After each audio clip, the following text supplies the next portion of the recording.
yow yaa ma xamal loolu man meeting yi may dem yépp moom mu koy présider gisuma fa violence ndax moom ko xool kanamam rek Aliou Sall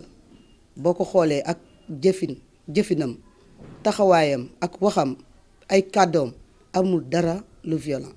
c'est un non violent waaw mooy li ma wax tantôt rek violence amul sens kuy dem di campagne di def violence xanaa wóoluwa sa bopp wala wóoluwa sa programme boo wóoloo sa bopp wóolu sa programme wóolu sa candidat non violence. tey jii su ma ñëwoon nee la bis ba ma falee naa la xëccal géej Fatick xam nga ne loolu c'est insensé mu dul nekk donc da ngay wax li réalisable te Aliou Sall vraiment dafa ñu proposer programme boo xamante ne ñun gis nañu c'est réalisable parce que ñun suñu mouvement defoon nañ suñu plan d'action boo xamante ne la majeure partie loolu moo ci nekkoon te bi mu ñëw fii la toogoon loolu wax programme bi mu am ak seen programme presque ñëw nduroo. Aliou Sall dëkk fi moom loolu dépassé nañ ko dëkk si dëkk bi defar dëkk bee ko gën te Aliou Sall dafa ñëw pour defar dëkk bi wax naa ko ci benn interview ñeneen nag ñiy wax dëkku fi ñooñu loolu moo leen engagé mais ñun ñi lire programme bi ñu présenté xam nañ ne moom sëñ bii Aliou Sall dafa bëgg a defar dëkk bi te ñun suñu mouvement dinañ ko ci jàppale ba mu saf sàpp ñoo ngi ci campagne bi. donc si programme bi boo lire bu baax dañu ne bitumage des routes secondaires parce que routes secondaires yi kenn bitum wu leen te boo xoolee am na ay canalisation parce que surtout boo xoolee fii nii lépp am na canalisation golf musul am problème inondation te gis nañu par exemple yeneen communes yi lu mel ni ay Médina Gounass ay Wakhinane Nimzatt boo xoolee foofu kii bi foofu la ëppee inondation foofu la ëppee te vraiment instant actuellement nii ku fa dem di nga gis vraiment liggéey bi nga xam ne ñu ngi koy def parce que ñu ngi commencé defar seen canal yi ñu ngi defar li nga xam ne ñu ngi préparer hivernage yi pour vraiment prévenir inondation yi ngay wax. démb rek ñu ngi doon def suñu proximité mais jeunes yi kuñ ci waxal rek ñu ne ana xaalis bi te alors que léegi affaire bi du xaalis ñun moom suñu mouvement doxewuñu ak xaalis dañuy dox pour développer suñu réew suñu dëkk loolu moo ñu tax a jóg mais pas ay xaalis. maa ngi leen di lancer message ñu ñëw rejoindre suñu mouvement bi te bañ bu ñu leen waxee ñu ñëw ci mouvement bi dañuy laaj xaalis ñun xaalis taxu ñoo jóg liggéey sukkali suñu gox moo ñu tax a jóg. ñun conviction la ñuy doxee programme la ñu wan ñu ànd ak moom ci programme boobu jënd ci kenn ñun ñett ñi ñëpp muy Mori Fall di Absa Sey moom Aliou Sall bu jotee mairie bii muy laaj man leer na ma ne Géejawaay kanam gii mu am tey dina romb loolu benn ñaareel ba li tax ma wax ko mooy 7 kilomètres 5 littoral bi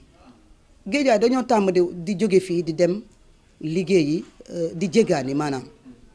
dañoo bëgg 7 kilomètres 5 bi comme nim ñu ko présenté ñun mu defar ko ba nga xamante ni Géejawaay day nekk un bon lieu nit ñi di jóge fu nekk di ñëw di liggéey ci Géejawaay loolu day créer ay emploi loolu kan moo ñu ko mës a présenté programme bu mel noonu création d'emploi bi rek dina réduire la délinquance juvénile loolu lañ ko yaakaaree ak yeneen suñu temps bi permettre woon loolu dinañ ci wax xuus ci ba ci biir a biir. di lancer benn dernier appel à tous les jeunes ñu ñëw rejoindre le mouvement bokk ci dëkk bi dafa dëkk bi les patriotes parce que élection locale day jeex mais li ci gën a am importance mooy les activités de développement comme ñun ni ñu koy defee xaaruñu élection ñëw xaaruñu élection toog bañ a ñëw ci lépp lu ñu nekk dañu continuer suñu activité de développement donc maa ngi lancer les jeunes ñu gën a aussi comme li ma ko waxoon la fois passée intéressé aussi le développement local pour que ñu mën a développer seen gox parce que ñoom ñu avenir u demee. après élection yi soo leen daanoo foo leen jëm. suñu daanoo toog fi ñu toog continuer liggéey bi ñu doon liggéey. soo leen gagné foo leen jëm. suñu gagné toog fi ñu toog continuer liggéey bi ñu doon liggéey. des ak Aliou Sall wala. non ñun suñu mouvement lañ yor buñ ko gungee ba mu gagné ñu ànd ak moom nag def mouvement bu rëy jiital ko nag ba mairie Guédiawaye ne ko nag jàmm ak jàmm ñu continuer suñu mouvement. ban intérêt ngeen ci xaar. ban intérêt xanaa mu defar dëkk bi. non yéen ñi ci topp kañ nag di guddee di dox nii ci kër yi am na loo xamante ne moom ngeen ci xaar. non man am naa sama liggéeyu bopp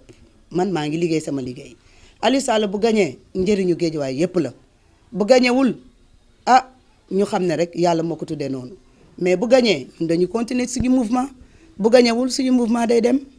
suñu mouvement bi kenn du ko téye yàlla rek. Aliou Sall xaalisam bu bari. waaw Aliou Sall toppee wuñ ko xaalis programme lañ ko toppee bu gañee pare nag ñu xool te xam nañ ne lim ñu wax ba am ñu bu gañee loolu lay def. Aliou Sall jox la oto. jox na ma oto pour campagne bi mais fekk na fi oto nag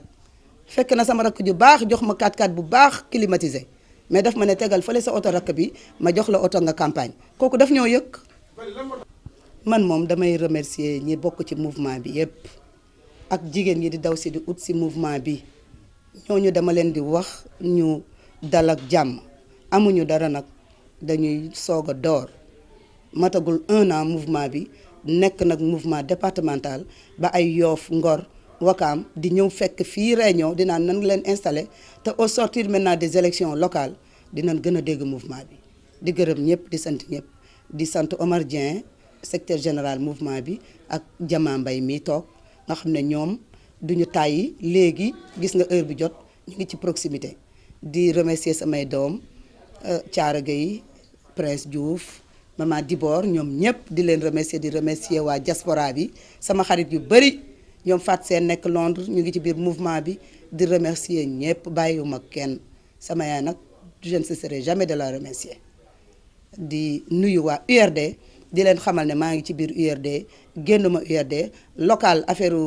gox la moo tax ma ànd ak alliance Aliou Sall def ak moom alliance bi pour jàppale ko ba mu gagné wasalaam. Je vous remercie.